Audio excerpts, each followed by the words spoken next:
Hello student, welcome to Hindi Sangyan. पिछली video में हमने क्लास 9 एनसीईआरटी बुक क्षितिज की कैदी और कोकिला कविता को देखा था, उसके भावार्थ को जाना था और जाना था कि कवि ने कब और क्यों इस कविता की रचना की, और यह कविता माखनलाल चतुर्वेदी द्वारा रचित है। इस वीडियो में हम उसके प्रश्न उत्तर को देखेंगे। तो चलिए शुरू करते हैं। कोयल की कूक सुनकर कवि की क्या प्रतिक्रिया थी? तो कोयल की कूक सुनकर कवि को ऐसा लगा कि जैसे कोयल उसके लिए कोई संदेश लेकर आई है, और संदेश जो है बेहद महत्वपूर्ण है, इसलिए वह सुबह होने का इंतजार नहीं करती और अर्धरात्रि में संदेश देने चली आती है। अगला प्रश्न, कवि ने कोयल के बोलने की किन कारणों की संभावना बताई है? तो कवि ने कोयल की बोलने की निम्नलिखित संभावनाएं बताई हैं। कोयल कोई संदेश पहुंचाना चाहती है। कोयल कोई संदेश पहुंचाना चाहती है। उसने दावानल की लपटें देख ली हैं, अर्थात उसने अंग्रेजों द्वारा स्वतंत्रता सेनानियों पर हो रहे अत्याचार को देख लिया है। फिर क्रांतिकारियों के मन में अंग्रेजों के प्रति विद्रोह की भावना भरने आई है, जिससे हमारे मन में देश प्रेम की भावना और मजबूत हो सके। समस्या अत्यंत गंभीर है, इसलिए सुबह होने की प्रतीक्षा भी नहीं कर पाती और अर्धरात्रि में संदेश देने चली आती है। किस शासन की तुलना तम के प्रभाव से की गई और क्यों? तो अंग्रेजों के शासन की तुलना तम के प्रकाश से की गई है, क्योंकि अंग्रेज सरकार की कार्यप्रणाली अंधकार की तरह काली है। यहाँ अंधकार का मतलब अन्याय से है। अंग्रेज शासन प्रणाली अन्यायपूर्ण थी, काली थी और एक बुरी शासन थी। अगला प्रश्न, कविता के आधार पर पराधीन भारत के जेलों में दी जाने वाली यंत्रणाओं का वर्णन कीजिए। उत्तर देखते हैं। कविता के आधार पर हम यह कह सकते हैं कि तत्कालीन समाज में अंग्रेजों द्वारा भारतीय कैदियों को तरह तरह की यातनाएं दी जाती थी, जो निम्नलिखित हैं। उन्हें ऊंची ऊंची दीवार वाली जेलों में रखा जाता था। उन्हें अपराधी समझा जाता था और अपराधी की तरह चोर, डाकू, बटमार, यानी बटमार का मतलब क्या होता है? रास्ते में यात्रियों को लूट लेने वाला के बीच में रखा जाता था। उन्हें भरपेट खाना नहीं दिया जाता था और उनके साथ पशुओं सा व्यवहार किया जाता था। अगला प्रश्न, भाव स्पष्ट कीजिए। मृदुल वैभव की रखवाली सी कोकिल बोलो तो। मृदुल वैभव की रखवाली सी का तात्पर्य यहाँ कोयल की मीठी और सुरीली आवाज़ से है। कोयल की आवाज़ मीठी और सुरीली होती है। उसकी आवाज़ में मीठा होने के बाद भी जब वेदनापूर्ण आवाज़ में चीख उठती है तो कवि उससे उसकी वेदना का कारण पूछते हैं। अगला प्रश्न, हूँ मोट खींचता लगा पेट पर जुआं, खाली करता हूँ ब्रिटिश अकड़ का कुआं।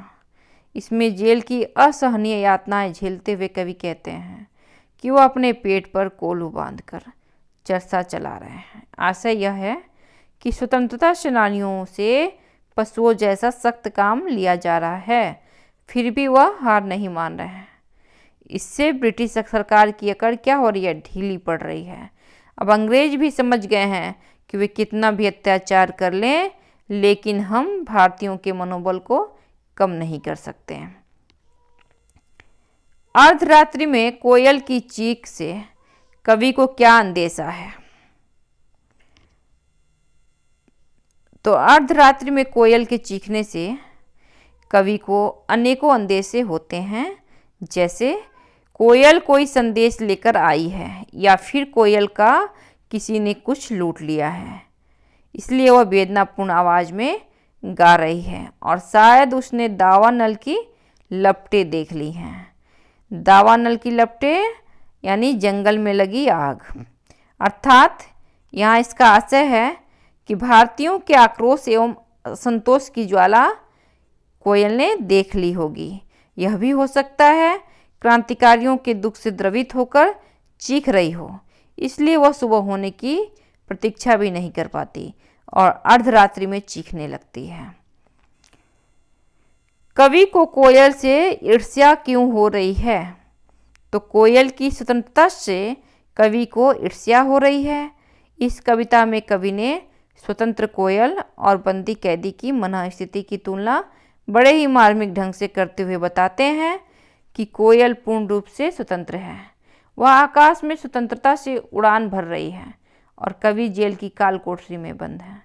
कोयल गाकर अपने आनंद को प्रकट कर सकती है, पर कवि के लिए रोना भी एक बड़ा गुनाह है जिसके लिए उसे दंड भी मिल सकता है।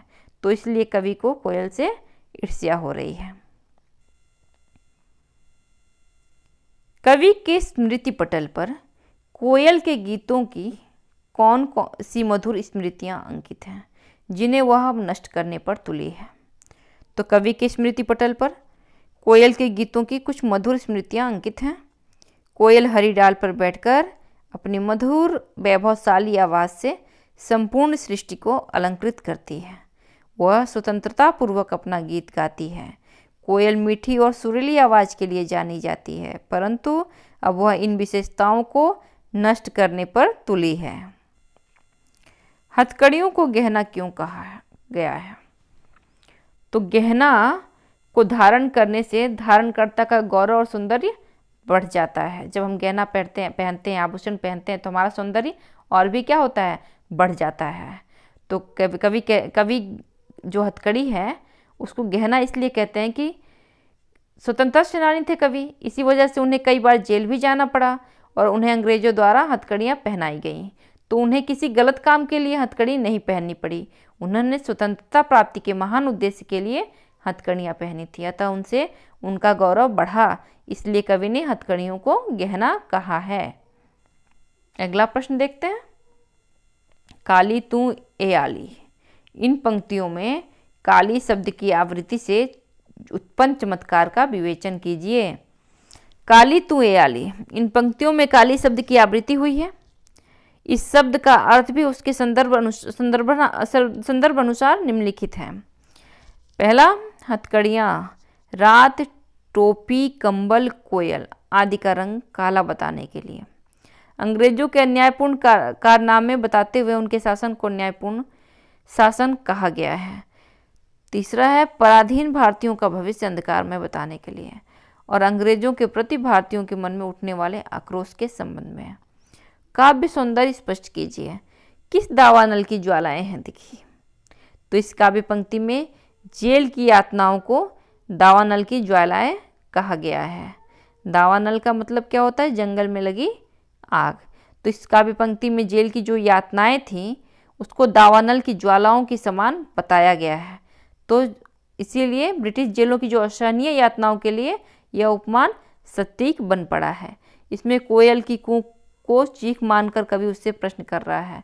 कोयल का जो मानवीकरण प्रभावी बन पड़ा है और दावानल की ज्वालाएं में रूप का अतिशयोक्ति अनुप्रास अलंकार है और प्रश्न शैली का प्रयोग हुआ है।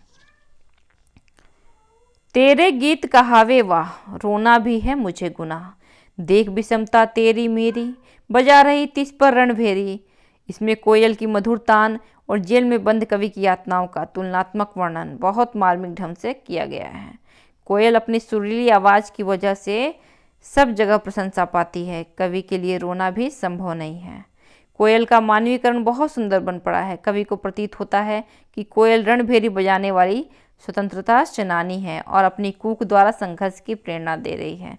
भाषा अत्यंत सरल, संगीतात्मक तथा तुकांत है। रचना और अभिव्यक्ति के प्रश्नों को देखते हैं।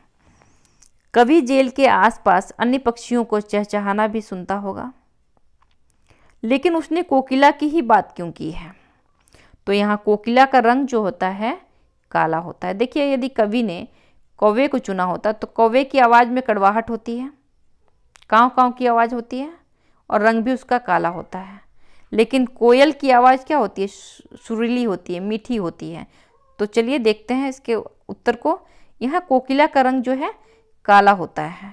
काला रंग ब्रिटिश सरकार के द्वारा किए गए काली करतूतें और अन्यायपूर्ण शासन का प्रतीक है और दूसरी तरफ कोयल की आवाज़ में मिठास और सुरीलापन होता है, जो कि भारत माता की आज़ादी का प्रतीक है।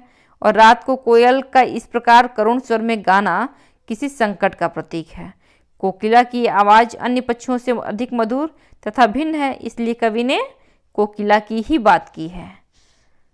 अगला प्रश्न देखते हैं। आपके विचार से स्वतंत्रता सेनानियों और अपराधियों के साथ एक सा व्यवहार क्यों किया जाता होगा? तो अंग्रेजी सरकार के लिए स्वतंत्रता सेनानी और अपराधी एक जैसे थे, दोनों ही उनकी व्यवस्था में खलल डालने का काम करते थे। सरकार क्रांतिकारियों की आज़ादी की मांग को दबाना चाहती थी। स्वतंत्रता सेनानियों के मनोबल को तोड़ने के लिए वह भारत पर अपनी सत्ता कायम रखने के लिए वे दोनों के साथ एक समान व्यवहार करती थी। तो आज हमने इसके प्रश्न उत्तर को देखा, और सबसे मैं एक बार पुनः आग्रह कर रही हूँ कि आप सभी इस वीडियो को लाइक करिए, शेयर करिए, सब्सक्राइब करिए। और अगली वीडियो में हम जानेंगे बच्चे काम पर जा रहे हैं। तो आज के लिए इतना ही। धन्यवाद।